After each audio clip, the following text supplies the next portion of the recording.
Hello and welcome. Thank you for joining me once again at the table. I'm Thomas Dodderwick, and joining me today is Deacon Pete Woelkers, who is the Director of Deacons, the Director of Deacon Formation, and the editor of The Harvest here in the Diocese of Great Falls-Billings. Deacon Pete, it is a pleasure to have you. Thanks for joining us today. Well, it's a pleasure to be here. We're going to spend time today talking, while the harvest is important, that's not our topic today. Today is about deacons. And so let's just talk about what is a deacon, because a lot of people have no idea what a deacon is. Deacons are ordained ministers in the church. They're ordained to be servants for to set an example for others of what our call to baptism as servants is to be for all of us. But they are ordained, so they have special grace that helps them to carry out this ministry. We have two types of deacons. There's permanent deacons, which are men who become ordained only to be deacons. And then there are transitional deacons, which are seminarians who are getting ready for ordination. Their last year, they're ordained as a transitional deacon. And so deacons perform a wide variety of different things for the church, both inside a parish or the formal organized church, and outside ministry.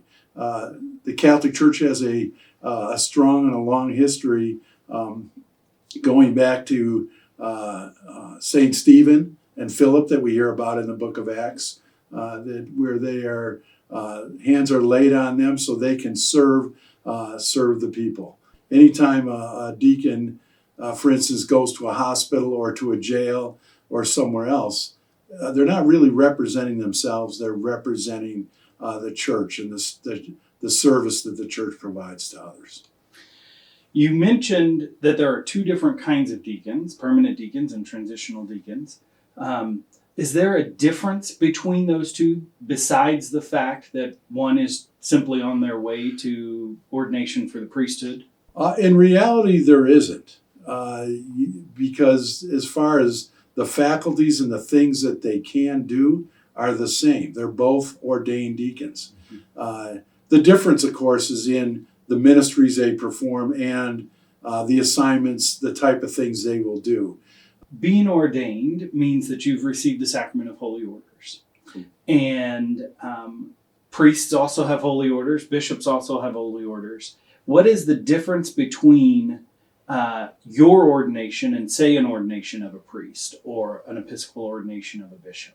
Each one of them are ordained for different functions within the church. Obviously, bishops are ordained as is the shepherd. They're the primary teacher in a diocese or within their flock, and they have obviously they're ordained to do all the different things that both priests and deacons do as well.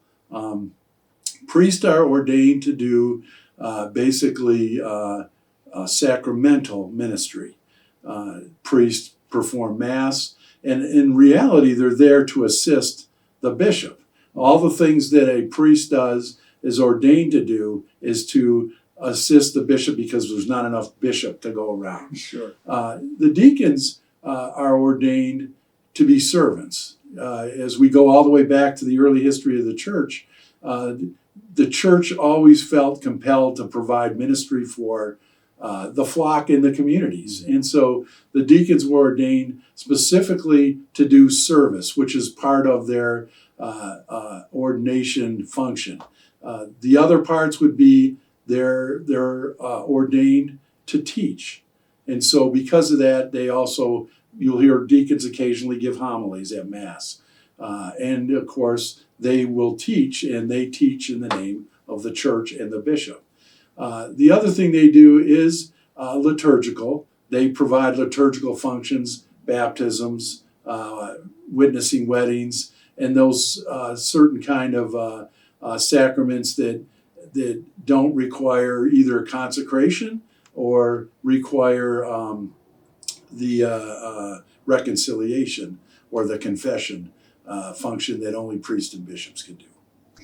Priests and bishops, if you will, work for the church, are cared for by the church. Deacons are different you are an exception to the rule in most cases, by being employed by the church.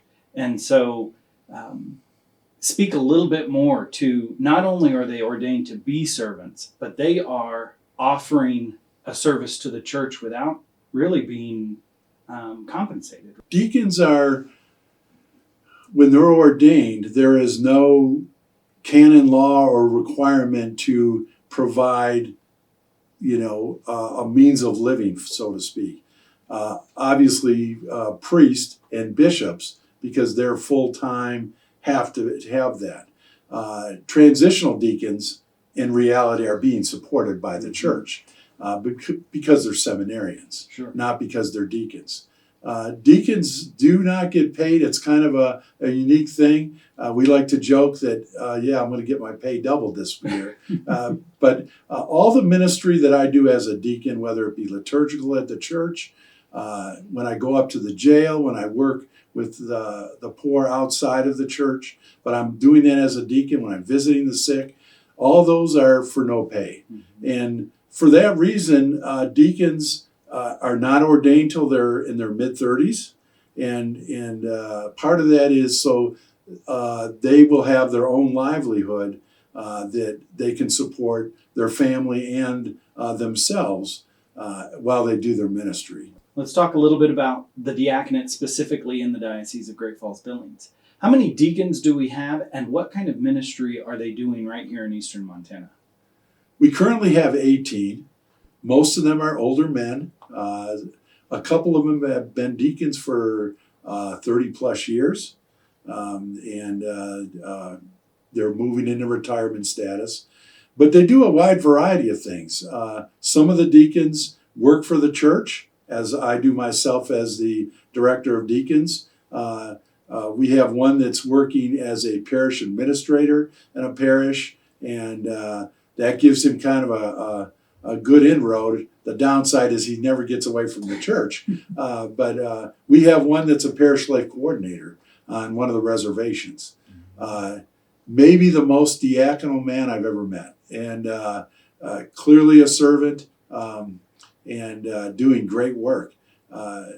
We have deacons that are doing things like focus more on hospital ministry. We have a deacon that works in one of our Catholic schools as the counselor, but he's also a deacon assigned there, and he performs ministerial work right in the school. I'm not sure there's somebody who needs ministry more than young people nowadays. Absolutely. And so we have everything from farmers to people that have worked in refineries that are deacons, and most of them that do at least some ministry within the parish, liturgical or whatever. A lot of them are involved in jail ministry, working with the least among us, poor people. We have one that works with St. Vinny's a lot and does a lot of work with them. I am sure you and all of our deacons were active in their parish prior to ordination.